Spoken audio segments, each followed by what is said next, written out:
Hello, adoptees, friends, and family of adoptees. I am your host, Mike McDonald. This is The Rambler. This is my podcast. This is the first time I'm doing a video entry version of the podcast, and that is for good reason. If you've never heard of The Rambler before, it is a show where who as a Korean adoptee, I am a Korean adoptee. I should use proper English, I feel like. I am a Korean adoptee, and I interview other international and transracial adoptees across the world. And it's not limited to just Korean adoptees. I have Chinese adoptees, I have Indian adoptees, I have domestic black adoptees. I have all adoptees of every size, shape, and color who are international and transracial adopted on the show to share their stories. I want to emphasize that these are their stories. They're not stories about me necessarily. Some of them are, but most of them, and 90% of this show is about the guest. So this week's guest is Nayo Frank. Nayo Frank, the reason why I'm doing a video version of this podcast, this week's episode, is because Nayo is a deaf Korean adoptee, and so is the interpreter, Jenna Williamson. And I want to thank Jenna and Nayo for coming on the show, first of all, and Jenna especially for taking the time, actually, to sit there and interpret by herself for about an hour-long conversation. That's what you're in here for. So Jenna, usually you would have, or so I'm told, this is new for me, two interpreters kind of handling the interpretation for American Sign Language, which is what Nayo signs in, to share her story. So caveat, there's only one interpreter for this episode to kind of do all the work, and she was a real champ, and she did it for the entire conversation without any breaks. So the only breaks that you're going to see in this episode are because there were some connection issues with Wi-Fi, and that kind of thing happens, or there was an issue at one point with my laptop not being able to keep up with the very long conversation that we were having, so it kind of quit on me for a little bit, dropped the frame rate, but those are just technical glitches that we're going to work through, and you'll see in the video when that happens. It's not a big deal. It doesn't take anything away from the conversation. But we do have the best I could do at captioning, and there are edits that are available to caption if I didn't quite get it right. I know, that's very important out there for the ASL community to get the interpretation, and basically for Nayo as well, to share her story accurately and without any kind of interference. So the voice you're going to be hearing for this episode is Jenna, the interpreter, speaking on behalf of Nayo, who's signing for me. So with that said, I appreciate you guys coming in out there and watching and listening to this week's episode of The Rambler. If you'd like to hear more of The Rambler on audio form, which is usually the way we do this, it is available on iTunes, on Google Play. The last two episodes are always available on SoundCloud. And one thing that's not usual, I'm just going to say this right now, is this mustache, which usually I would not have to explain because it's an audio podcast. But I feel like because it's an audio podcast, I need to explain this, or a video podcast this week, I have to explain this mustache. I don't usually have this disgusting mustache on my face, but I have it here because it's Movember, Mustache November, No Shave November, and it's to raise awareness for prostate cancer research and to fight prostate cancer, and to encourage all you men out there to go out and get your prostate checked for early detection, okay? And really, unfortunately, cancer is a reality that we all kind of have to live with, and I'm sure all of us know somebody who has been affected by cancer, and that's something I encourage you guys to definitely donate to. So I will provide links for all those things. Maybe it's right here or here. I don't know, maybe both places. And if you like the show, if you like this episode as well as other episodes, I encourage you to subscribe on both iTunes, Google Play. It's hosted on Podbean. And check those out. If you'd be so kind as to leave a very nice review on iTunes, that would also be appreciated. Just hit 5 stars. Just go ahead and do that because it's awesome. Anything else, you could always like this video and leave a comment below, and that would be great too. With that, we are going to jump right into my conversation with Nayo Frank right about now. So enjoy this conversation with Nayo, and I will talk to you guys after this conversation. Enjoy. So, welcome to The Rambler. This is going to be a very different and very special episode of the show, being that, A, it's the first time I'm going to be doing this on video from my show. I've done it with CCI, China Children International, as a broadcast from their end, asking me questions, more of an interview of me, which I've never done before either. And also, we have a very special guest today who is a deaf adoptee. So, this is very exciting. Hello. I'm very happy to have you guys here, and I also want to acknowledge Jenna, who will be interpreting for us, and this is Natalie. Hi. I'm very happy to be here. Thanks for having me. Thank you. So, you guys kind of reached out to me in terms of wanting to do this interview and kind of open the show up for a whole new audience that, because it's an audio podcast, I'd really never considered before. So this is pretty awesome. I'm very happy to be doing this and happy to be working with you to kind of distribute your story to a broader audience of deaf adoptees. Now, you're kind of working on your master's degree right now, you said, right? Yes, that's correct. I'm at Gallaudet University. I'm actually here on campus, and it's in Washington, D.C. So thank you for having me and making this possible for deaf adoptees. It's really exciting. I'm very excited to have you, as I've already stated. How long have you guys had, how long have you been in D.C., in the D.C. area? I've been here since 2014. I lived in San Francisco for 7 years prior to that. And that was after I had graduated from Rochester Institute of Technology. That's where I got my undergraduate's degree. And I am a Korean adoptee, and I was adopted at 15 months. And I grew up in Cooperstown, New York. Oh, okay. So it's a little bit upstate. Right. Baseball Hall of Fame, right? That's right, yes. I actually haven't been up there, despite the fact that I live in Rockland County. So the show is taking place right now from my seat in New City, New York. I'm not sure if you're aware of that area. No. Yeah, that's all right. Nobody's ever heard of it. It's about, I would say, 20 to 30 minutes north of the GWB.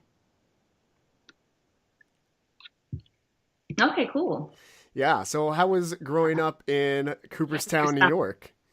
I'm sorry, I feel like Cooperstown is in the middle of nowhere. Well, it can't be in the middle of nowhere if the Baseball Hall of Fame is there. I mean, at least it's known for something. Well, I think the village, it's just like farms everywhere. It's about 1,600 people live there, I think. That's it. Oh, wow. Yeah, that's kind of small. Take away the tourists, of course, but... Right. Well, I feel like a lot of people, when they think of New York, they automatically think of New York City, but they don't understand that the state itself is like really kind of broad, a lot of farms, a lot of small villages. Right, exactly. Definitely. So how was that kind of growing up in a small town in New York? So first of all, I want to explain when my adoptive parents, when they adopted me, they envisioned me being a hearing baby. Mm-hmm. So, and their second child out of, I'm sorry, they already had 3 biological children, 3 sons, and they wanted a little girl. So they decided to adopt me. And 1 month after my adoption, they found out that I was deaf. Mm. So my family decided to learn what's called signed exact English. And I was the only deaf person in that whole area, in the whole town, in that whole area. Oh my God.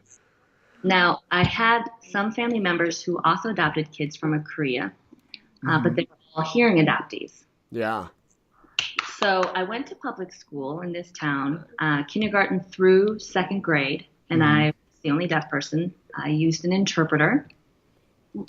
Now, they noticed that I had a lot of frustrations. I felt left out. I was struggling with communication. So my parents decided to put me in the Clark School, which is in North Hampton. Okay. And I was 8 years old then. Now, that school focused primarily on oral teaching, the oral method of communication, and signing is not allowed there. So, Really? school actually asked my family to stop signing.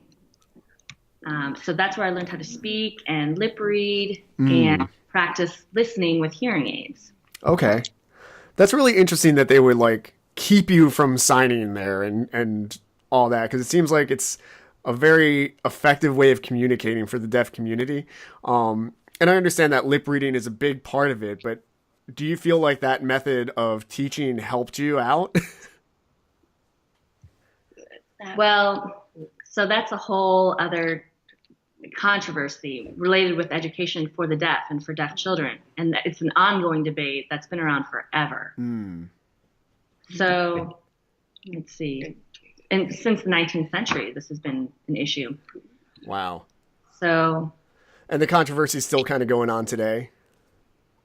Oh, it's still raging today. Yes, absolutely. How do you feel about that? There's no one answer. There's no one simple solution for that. But in terms of my journey from the oral method, and it's called the oral method, to signing, and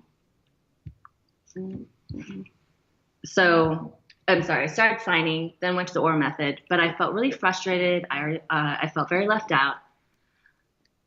And I had to match what the hearing standards of communication were. And then I went to RIT, Rochester Institute of Technology, and that's where I finally started to learn American Sign Language, ASL. And then I felt that I could reclaim my deaf identity there. Wow. And that's when I got full communication. I was able to interact with other deaf folks who signed. And that was so this is my personal opinion. This was the way to go.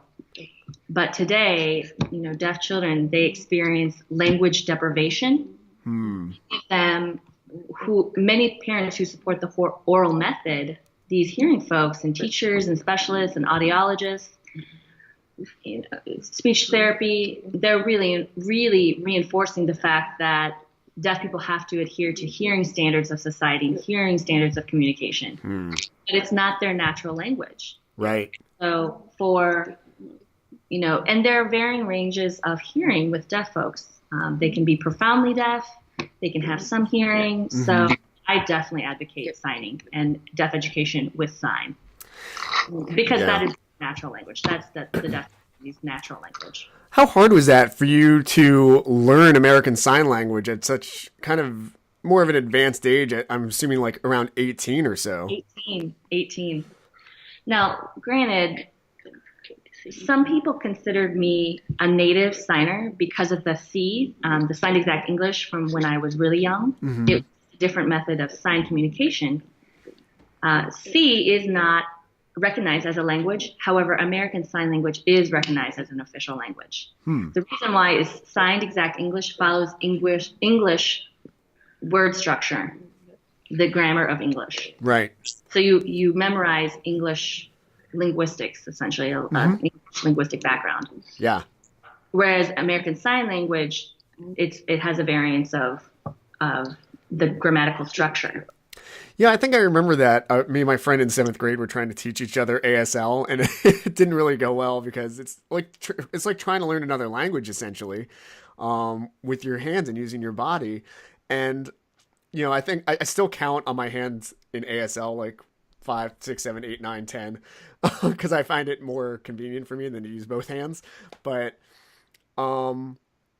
it did kind of. It was interesting to me that it did have a different grammatical structure than American English. What is the purpose of that? Because it's closer to like German or Korean. And am I correct? Is the verb like towards the end of the sentence rather than in the middle?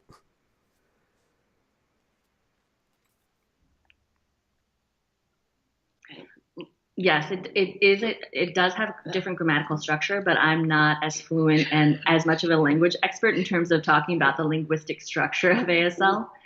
But in terms of it's also, what I'd like to say is that it's also with facial expressions, besides the finger spelling and the hand shapes and the actual signs, you have to include the face, movements, facial expression is a key part of the grammar of ASL. Yeah, I could tell. And it's, I think, do you kind of mix those methods together, the oral method that you were talking about, being able to read lips and then also sign at the same time? Are those kind of merged together for you?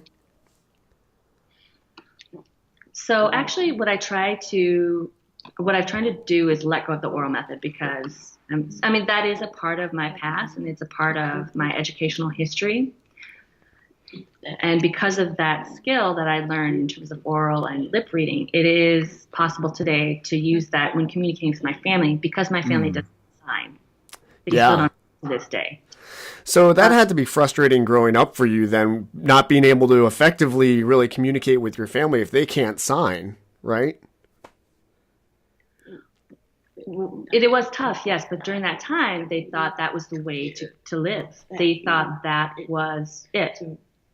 So they just kind of, I kind of had to put up with it. But looking back on it, I thought it would have been a lot easier if my family had signed. But unfortunately, I just learned to accept it. But I can't blame my family for making that choice. It was more of the system as a whole and how the system affected that decision, the medical perspective of deafness. Yeah.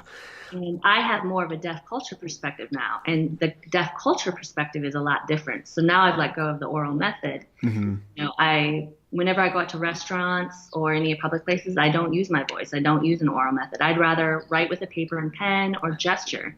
So I feel like that I'm being more myself that way rather than trying to play the guessing game with lip reading, So a hearing person who doesn't know how to interact with a deaf person will automatically think, oh, I can talk fine with them and they can lip read me. And it's often just communication is lost that way. Yeah. I completely turn off my voice and I just sign. So, so I don't do that mixture that you're talking about at all. I completely have removed that oral part of my past, and I completely sign and I completely use ASL. It's Yeah. just easy for me. So you said you were adopted at 15 months, right? Yes, that's right. 15 months. And so was it a matter of the adoption agency not just telling your parents that you were deaf, or they honestly didn't know, or what was the story? Because at 15 months, I think you could tell whether or not a child is deaf, right? Right. So, and that is, I don't know the full story. My adoptive father is a doctor. So he got a translation from the Korean doctor. It was a medical form, and he got a translation from that. And there was some suspicion in terms of 15 months onwards that there was possible, there might have been an overdose of antibiotics, and that might have been what caused my hearing loss. It wasn't an overnight hearing loss. It was a gradual hearing loss. I see. So that paperwork might have, explained it, but specifically we don't know. That's my opinion. I think there's still a lot of questions and a lot of, things that aren't answered. In terms of being born, I had to go far from home and back. I was sick in the hospital. There had a lot of BM issues. There were a lot of things that came up often, and I think there were 4.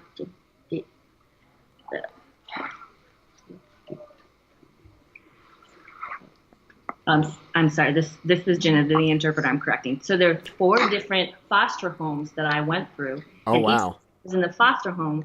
I was taken back to the hospital, and I was taken back to heal and recover. And then I go to the foster home, and then I would get sick again. So I felt like through that process, it might have been the medication that was given to me during those times that I was in the foster home and going back and forth between the hospital and the foster homes that I was getting sick, and that's what probably caused my hearing loss. I see. Did you ever find out why they moved you from home to home to home? I haven't been able to do any in-depth research on that. That's just what the paperwork said. So something related to my intestines. I see. Another adoptee mystery to solve. So it always seems like something in the past is always like a mystery. Right. And so up through 8th grade, you were 8, right, when you moved to the new school, and then up till then, how did you basically just had to interact with your parents like by the lip reading and you with the C interpretation, the C language? Right. So yeah, up until 8, I was using lip reading and the oralist method. I had hearing aids Mm-hmm. both ears Okay. and tried to hear as best as I could and lip read. Mm-hmm. Um, Did and you? then from 8 to 11, I lived in the dorm, and my parents stayed in Cooperstown, and I was in the dorm for the deaf school. So I was a residential deaf student at that time from 8 to 11. Oh, okay. After that, I went back to Cooperstown and went to my high school there. And again, the only deaf person. And I used oral interpreters in the school system, not sign language interpreters. Oh, got So it. it was they were just repeating what my teachers were saying, and I would have to lip read through those oral interpreters what my teachers were saying. That doesn't seem very effective. How did you find that? Well, I mean, I didn't know any better at that time. Yeah. I feel like that was just the only choice I had. So basically, you had like a special aide that went around with you, and you had to read their lips all day. Pretty much, yeah. Yeah. Well, I'm really sorry. That sounds terrible. And you know, in such a small town, also, besides being the only deaf person, I mean, how diverse was that community as well? It was predominantly white, yes. Yeah. So compounding the issue of being one of the only minorities probably in that town, you're also deaf. I could understand why you would feel kind of isolated and alone in that scenario. Did your parents bring you around to any adoption related events or any kind of Korean culture integration or even a restaurant or anything? So, well, okay, as I mentioned earlier, there are other Korean adoptees in town. Mm-hmm. Their families were also, so those families had adopted other Korean kids too. And that was we had exposure, but they were, they were hearing, they didn't sign. Right. But, so there's a Korean culture camp in Albany, New York. But I knew it was going to be an issue for me because I was going to be deaf. So Yeah. how was I going to communicate with them at the Korean culture camp? So they wouldn't have minded letting me go there. But in terms of exposure to Asian culture, I mean, I remember little things here and there, buying dolls for me or videotapes and books related with Asian culture, but actually bringing me to Asian culture events or things like that, I don't remember that at all. Mm. No. So it sounds like you wanted to kind of explore and meet these other Korean adoptees, but you felt this limitation because of your disability. When did you start being able to kind of overcome that? Okay, well, my journey is very long. I think at that time growing up, it was more of, I just thought I was different just because I was deaf. That was it. Mm-hmm. Because the communication barrier. But I didn't think about the fact that I'm also a person of color. I'm also an adoptee. So that wasn't in my mind at that time growing up. Right. So when I went to school at RIT, that's when I got involved and immersed in the deaf culture, the deaf community, the signing community. But I didn't identify myself as a Korean adoptee yet. Mm-hmm. I remember trying to meet, well, in terms of my undergraduate friends, they were all white. And so that was my interaction. I remember meeting some Asian deaf students, but I didn't feel a connection with them. Mm-hmm. And I had some internalized racism. I would, say, oh, those Asian kids, I'm different from them. Mm. To the Asian Deaf Club, and I'd go to meetings and just feel no connection with it at all. I just felt like that's, I prefer to call myself an American girl. So I was much more involved and immersed with the deaf community because I hadn't had that socialization all my life up until then. Yeah. And it was college, and that was the time, and the communication was there. So that's what I really was taking advantage of. Now, when I graduated, I moved to San Francisco, and I didn't plan. I just had flown there for a conference. I bought a one-way ticket. I flew to San Francisco, and I just fell in love with the city. I met many deaf folks there, but they were all Asian. And I just felt such a bond, and they exposed me to the Asian culture there. Asian food. I had never really experienced Korean barbecue before until I moved to San Francisco. Oh, wow, yeah. And I'd never heard of dim sum before until San Francisco. And so from there, that's where I found my Asian identity. Yeah. But I hadn't, the adoption identity was not there yet. Yeah. Now, for IT, during my undergraduate, I found my queer identity there. So when I moved to San Francisco, I interacted with, I was just really happily immersed in that community. And I was traveling to Asia, and I went back to Korea for the first time, and that was 2009. And I was in Taipei, Taiwan. They hosted the Deaf Olympics there in 2009, so I went back to that. So I went there and interacted and socialized and met all kinds of folks. And I decided to backpack by myself. And I went to Korea alone for 10 days. Now, granted, like I said, my adoption identity was not there yet. So I flew there and I didn't feel like, oh, this is where I was born. There were a lot of different thoughts going through my head, but I wasn't really able to process it. I wasn't able to process my adoptive identity yet. I just let me go and do this, but I just thought, okay, well, this is part of my 10-country tour that I was doing. It was part of that 10-country circuit. Yeah. So, but when I got back to San Francisco, and then, I also volunteered in the Philippines, and that was in 2012. And I started dating my wife at that time in 2012. And then I came back to San Francisco in 2013. And then at the end of the year of 2013, my wife and I got married. And then we decided we wanted to pursue graduate school. And that's how we that's how we decided to come to DC for graduate school. And the move to DC, that's when I met other deaf adoptees, deaf signing adoptees. And I thought before then, it would be, I'm good, I know who I am. But then I found that there was another facet of my identity, and it was the adoption part of my identity. And I just felt like, wow, this is a whole new world for me. And I completely got immersed in that. So it was a deaf identity part of me and an adoption identity part of me. So DC has been really a part of my adoption identity. And that's how I got into my master's degree thesis. And the thesis is Deaf Female Korean Adoptees and Their Identity Development in the Framework of Intersectionality. Wow. So there's a lot to explore in what you just said. What an amazing story. First of all, congratulations on your wedding. That's awesome. It sounds like you've been able to travel a lot, which is fantastic. How was it? We're gonna kind of go step by step through all of that.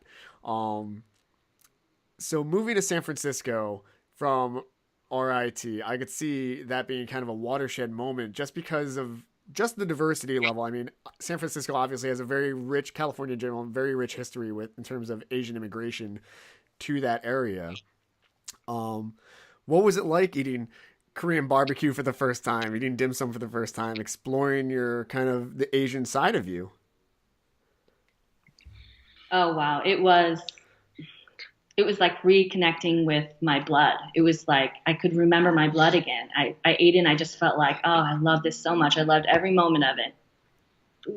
And I'm definitely a foodie to begin with. Well, I really discovered my foodie side, my foodness with Asian food, because I didn't grow up eating a lot of Asian food. My family wasn't crazy about Asian food, so I felt like this just woke me up. This was an experience that just, I was able to eat bulgogi, Mm-hmm. And oh, the bulgogi was amazing, and I just connected with the bulgogi. Yes. I can imagine that. As soon as like that, it's so juicy, and once the meat hits your lips, it's just like, yes, what have I been missing? This is amazing. And then how Yeah. like so San Francisco is just a fantastic place, San Francisco. I can imagine like all this just culture that you didn't think about within you kind of connecting to that city, which is such a character in and of itself. Um, you said you kind of identified or you found your queer identity there. Um, there's a strong LGBT community in San Francisco, obviously. And I feel like San Francisco is one of the most welcoming cities in the United States. There's a bunch of places that I would characterize as like very friendly to not so friendly.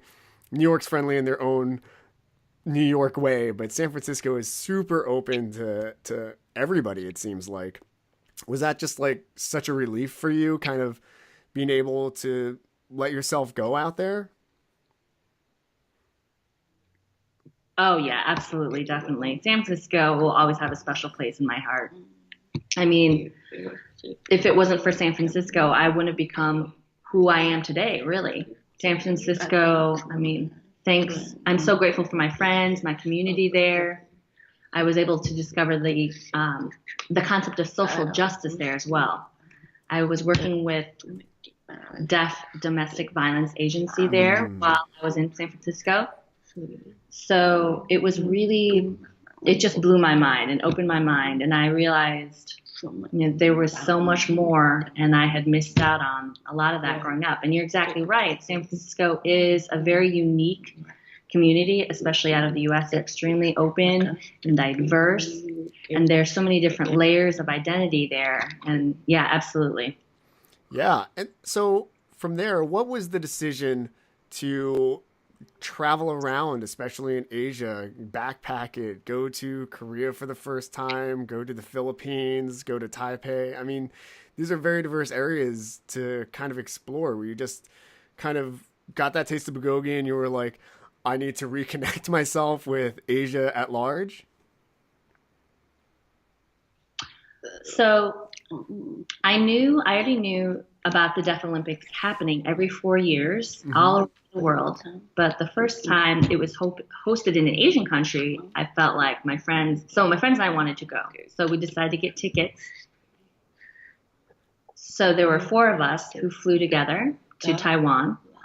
And I thought, while I'm there, I was very fortunate at that time. I didn't have work because I was working at a contract position. So I thought, just for this 3 months, let me go backpacking, and that's where I'll start is Taipei. So I'll enjoy the Deaf Olympics, and also that's really the best time to interact and meet with, other people and say, oh, I'm going to these places. Do you know any deaf people there? So you can network Mm. while you're at an event like that. So I was able to network at the Deaf Olympics, and they connected me with different deaf folks in all the different deaf countries I was visiting, which was really great. So I was able to have a richer experience because of that, because I was connecting with other deaf people. So the deaf Mm.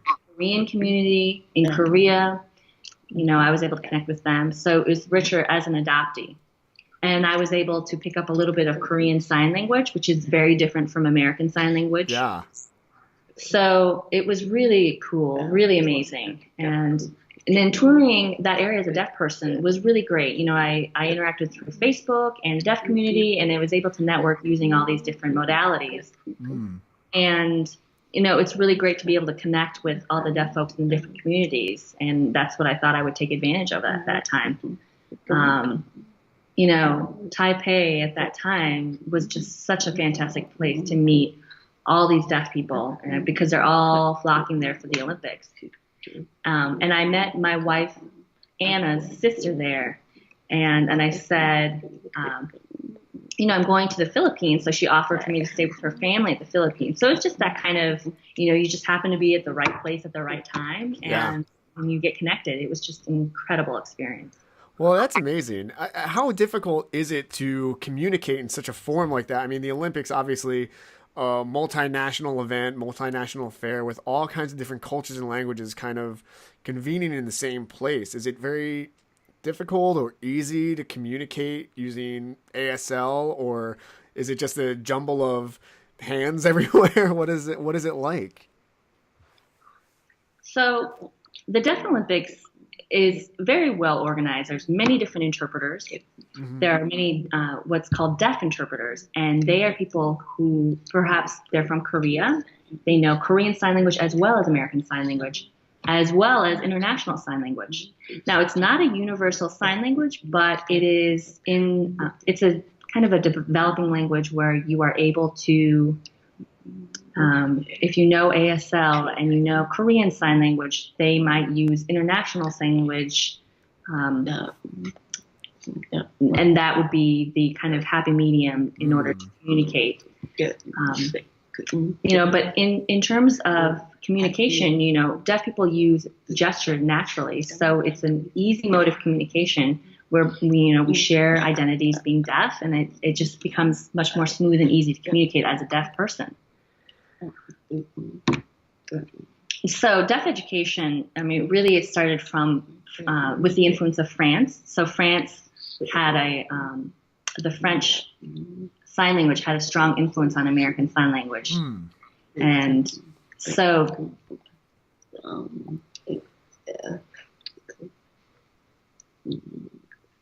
I'm sorry, this is the interpreter. We need to back up for a minute.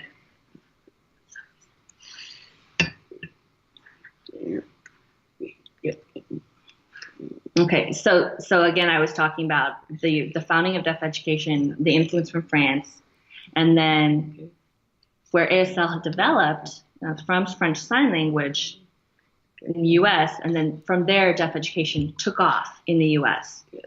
And then there were other deaf folks who went to other countries, and they helped develop other countries, their deaf education in their specific. Whoop. And it can be from American Sign Language, but it tends to be changed and transformed into their country's language and their country's culture. Oh, so okay. So that person from another country, you typically can get kind of a basic gist of what the communication is, because there might be some similarities and there's some things that we can connect on. So, yeah. Okay, so it's not like impossible, like there aren't completely different language like English to Korean or anything like that. There's a recent base stem of sign language that you can kind of you can communicate fairly easily. Right. So you use gestures, you use body language, facial expressions, and that, you use all of that. Yeah, because I was wondering, when you travel around to different countries and everything like that, has the advent of technology made it easier to communicate for you in all these different places? And kind of how is that made it easier? Absolutely. So Facebook, pretty much. There are so many people, deaf people, who use Facebook. So, I might ask my friend, or they can contact their friends, to connect me with people from specific countries, and networking through Facebook. So that's how I met deaf folks in Korea. Now, I also met some who had already, they were in Taiwan as well, and I was saying, oh, hey, can you give me a tour, or can you connect me with people or your friends, since I'm heading over to Korea? And can you, show me what you'd like to do every day? And that was really amazing, the networking. Yeah. So I grew up going on family vacations with my parents, but in terms of being a tourist, so I knew the tourist experience, but I wanted more of the experience to be a local and enjoy the local things and experience life in those countries as a local. What are the locals eating? What are they doing? And I wanted to know and understand their life and their lifestyle rather than the tourist approach. But technology is absolutely, Facebook is huge. Yeah, I think, and that's not just for the deaf community. Anywhere, right? That's mostly how I get interviews when I'm traveling to a different place. Like even like Indianapolis was a good example. I was like, I was traveling in Indianapolis and I was like, there's not going to be any adoptees here, but let me just go on Facebook and be like, if there's anybody who wants to do an interview, please get in contact with me. And I got a couple of emails and I was like, this is amazing. Like, cause there are all these adoptees everywhere and you may not be like friends with them necessarily, but you can connect with them and then become friends later through ways that never were possible before. So pretty incredible. Facebook, thanks for not sponsoring this, but we appreciate your service anyways. How was it I going guess to Korea for the first time? it was very overwhelming. Yeah, of course. But my experience was similar with many other adoptees in terms of, going to Korea for the first time, all the different thoughts that go through your head. Is that possibly somebody who's related to me? Is this a place where, this is a place where people look like me? Mm-hmm. My mind was just blown by that. But at the same time, I did, in terms of culture and people, I was unsure about them being open about my identity, and I really had a positive experience from the deaf Koreans, in the deaf community there. They were very open and welcoming and warm. They were really happy to introduce me to other folks and show me around. So that really helped my experience become very positive because of the deaf Koreans. And if it wasn't for that, I don't know what it would have been like. Mm-hmm. I did go back to my orphanage where I was adopted from, and I communicated back and forth with paper and pen. I was able to look through my case file, and I saw photo ID, a very small, black and white picture. Yeah. My biological father, which was, Oh, wow. But I haven't really done a lot of investigation on that. At that time, I was still very gullible about the concept of, is this credible? Is this true information? Mm-hmm. I didn't know how to react to this. Right. And they wouldn't let me take a picture of it. So, I was bummed about that. But the people who met with me were very friendly, and they were willing to translate the forms into English, the Korean writing, and then our writing back and forth from Korean to English. And I was able to ask questions. But I was already very overwhelmed. Yeah. And looking back on it, I wasn't prepared for that. Mm. So at that time, the bird flu was epidemic, and Oh, yeah. prevented my travels. They were the babies weren't allowed to visit because of the bird flu, and that was in 2009. So I went back in 2013, and I tried to ask more questions, but it was the same. I said, "Do you have my biological father's photo, and can I ask more questions?" And it was very veiled, and they weren't forthcoming. But I am still, I'm very much motivated to search for my biological family. And I did visit where, so that the baby stay, I felt that was just, I was able to come full circle. I'm sorry, I went to where the babies were at the orphanage. So I was able to hold babies, and just an incredible experience for me. Yeah.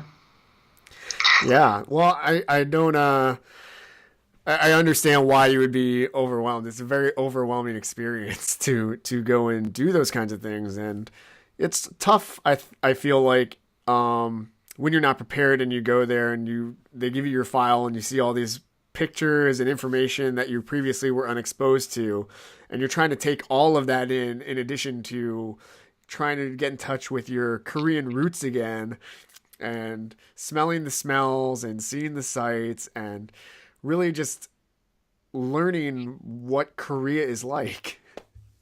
Mike, can you hear me? Yep. Okay. I think we've froze for a moment. Now we got you back. Oh, okay. Sorry. Okay, we're good. So what was the last? Can you repeat your question?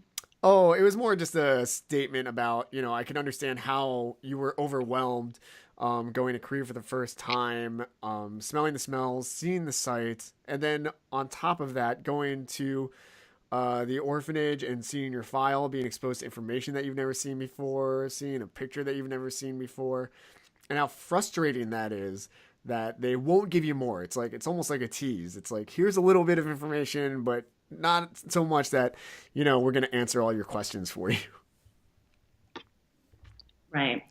Exactly. Yeah. So you go back to San Francisco and then you move to Washington, D.C., and you have this whole other community here on the East Coast now, with deaf Korean adoptees for your graduate work. First of all, that's amazing that there's a whole sub community that I've never even been exposed to, have heard a whole lot about. I mean, how big is the community of deaf Korean adoptees? So there's no statistical information, but through Facebook, I've tried to connect with deaf Korean adoptees, and so far I've connected with about 25. Wow. So I do feel like there are more out there. So when I came to DC, I met folks who signed, like Jenna, who's interpreting for me, and and it wasn't people who lived specifically in DC, but all over the U.S. And through these connections, I was able to get connected with not only deaf but hearing and deaf Korean adoptees, and we were able to. There's no specific organization or agency or group just for deaf Korean adoptees. So in terms of my pursuit of my master's in deaf studies, I was thinking I'm doing a lot more introspective work on deaf identity, but there is not research in terms of deaf adoptees and their perspective. There are some related with adoption professionals, deaf parents who have adopted from their perspectives, but in terms of adoptees' perspective, there's nothing. So I thought, this is perfect. This is my opportunity to do this work on the adoptees' perspective. So, in terms of research in general, there's a lot of dialogue and discourse from the adoptees' perspective. I mean, it's still rare, these kind of studies, but being a deaf Korean adoptee, I wanted to get that perspective. The goal of the thesis is the deaf studies, so this dialogue about, deaf studies, but then and then putting the adoption studies, using deaf culture and whatnot. There are a lot of deaf parents who have adopted children, and they are either they're looking for deaf children to adopt, or they're open to either deaf or hearing. So I've met about 25 in terms of hearing, and they have hearing or deaf parents, but I have been very surprised to meet these adoptees, and they're deaf Korean adoptees who are adopted by deaf parents, which is really cool.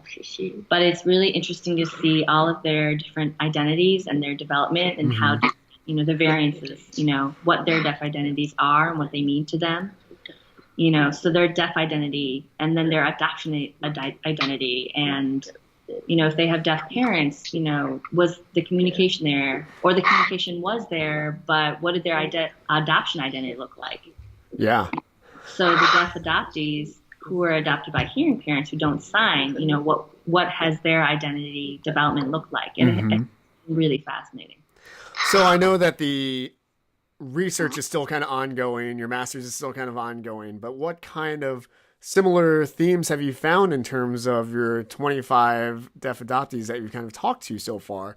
What I've found in doing a lot of the interviews and conversations that I have for the show is that there are a lot of similar themes, similar experiences that adoptees have with regards to the way they grew up, the communities they grew up in, and like how they fit in with those communities, when they discover themselves, especially women, a lot of them who are just kind of starting to get into discovering their adoptee part of their identity. It's usually when they have a kid or some life-changing event like that they start exploring those. Are you finding similar themes with the deaf adoptee community that you're working with?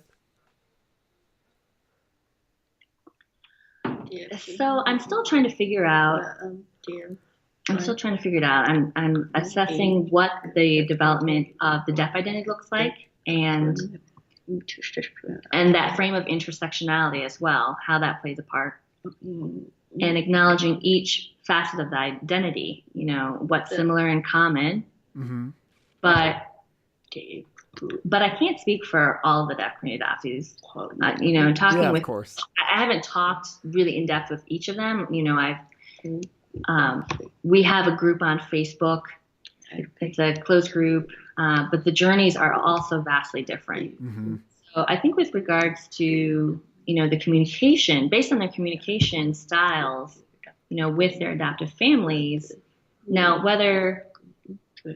in general, the adoption community, there's so many conferences and books and shops, but they're not accessible, Right. Do they think about providing sign language interpreting services? Adoptees understand, we need to make sure that there are deaf adoptees who get the resources and the accessibility. So I think, it's time to make sure that these Korean adoptee events have the resources and accessibility available for them. Yeah. Because the deaf adoptees, the reconciliation with their parents and social workers or adoption professionals, they should be aware, and they should go through the process of making things accessible. But there are a lot of movies and documentaries out there. They don't think of adding captions to their movies. Let's make sure this is captioned, this is accessible. This is a great documentary. Can you add captioning? And there are a lot of us who are deaf adoptees, and we do exist. But there are not always resources available for us. So the goal is to, have the associations and the entities out there be more aware of our existence. And, I'm taking up the charge to remind them. And in terms of the difference between deaf adoptees who are adopted by deaf parents, they have, the signing communication. But in terms of that, working through the identity,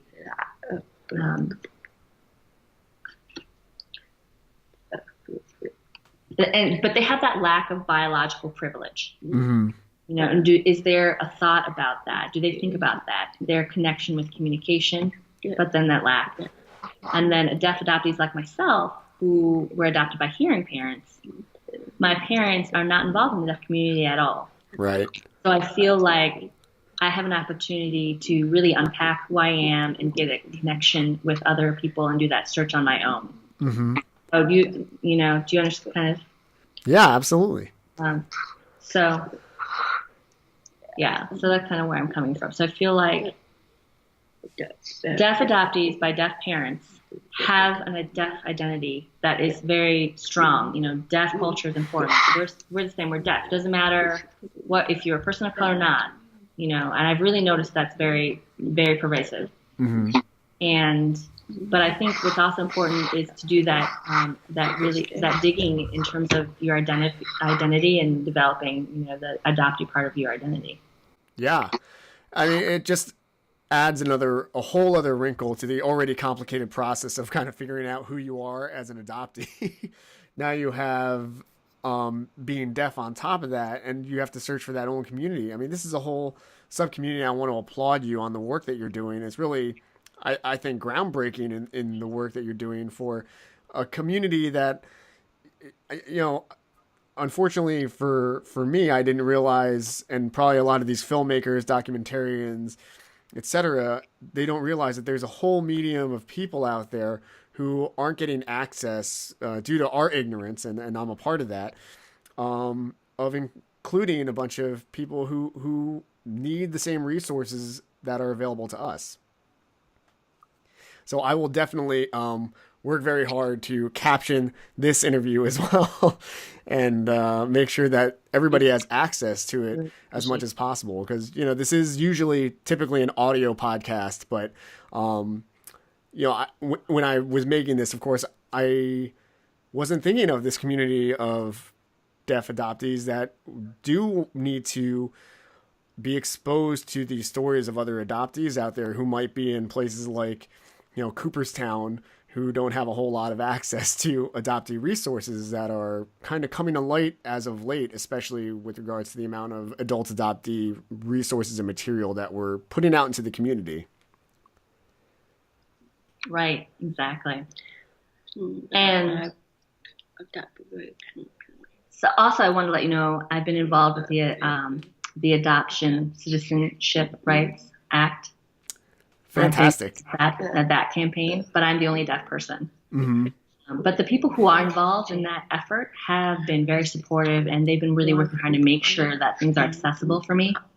And they've been really working hard to make sure that I'm able to join and support that, that cause. And I recently was on Capitol Hill, made an appointment. They brought in an interpreter for me so that I could fully participate with the meeting. And it was just really amazing because I never thought about the being involved as an activist in that way. Mm-hmm. And that dialogue about adoption issues is really crucial for the deaf community, especially when we're talking about, adoption rights, the Adoption Rights Campaign. And the deaf community is saying things like, oh, we didn't know about that. We didn't realize that.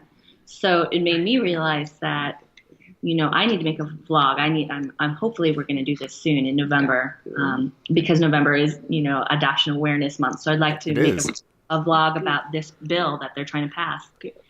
And the deaf adoptees who are adopted by deaf parents, it's not just specifically for them, but, overall as a whole, parents misunderstand things. The State Department, the adoption agencies, Social Security, they don't always communicate with each other well, and there are a lot of misunderstandings that parents might have. So the parents adopted, are they always in the loop about these kinds of things? Do they, are they thinking, oh, we adopted, everything's all good? Right. In terms of the official U.S. citizenship, how does that work? So I would like to explain, right before applying for college, I'm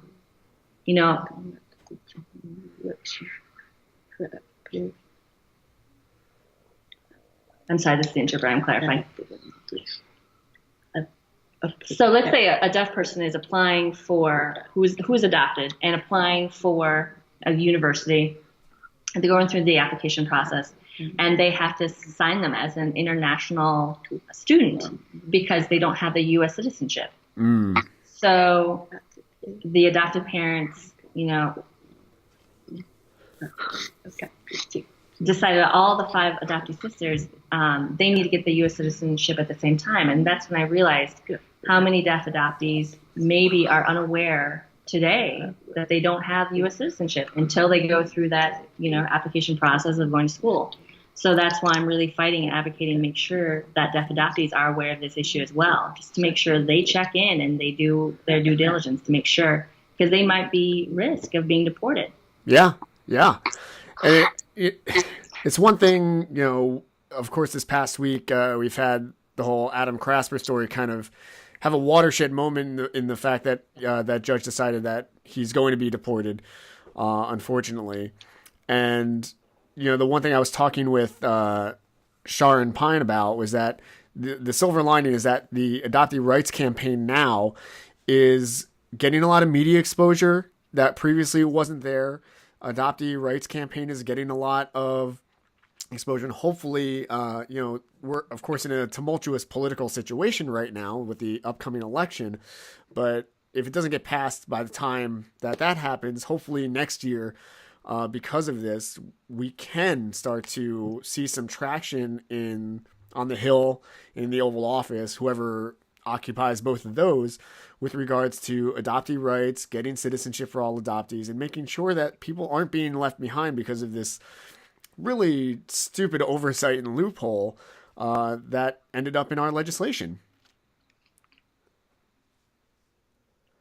Right, exactly. Hopefully, fingers crossed, right? Yeah. Well, I want to thank you for all of the amazing work that you're doing, the groundbreaking work that you're doing with regards to a whole subculture of adoptees. And I want to thank you for making me and kind of forcing me to expose the podcast and the show as another resource for adoptees out there. And hopefully this gains a lot of exposure as well, and that more documentarians, filmmakers, other adoptees who are putting resources out into the world, they will also realize that there is a whole other community within the adoptee community that also needs the resources that we're putting out there available, made to them. Yes, thank you so much. It has really been a pleasure. It's been great to talk with you. Thank you for having me. And thank you to Jenna for making the communication possible as well. Again, I want to thank you for coming on the show and exposing me to this whole other community. And this will go up on YouTube, which is not the way the show usually goes, but we are going to do kind of a simulcast on YouTube, and I'm going to take the audio portion and put it onto the show as well.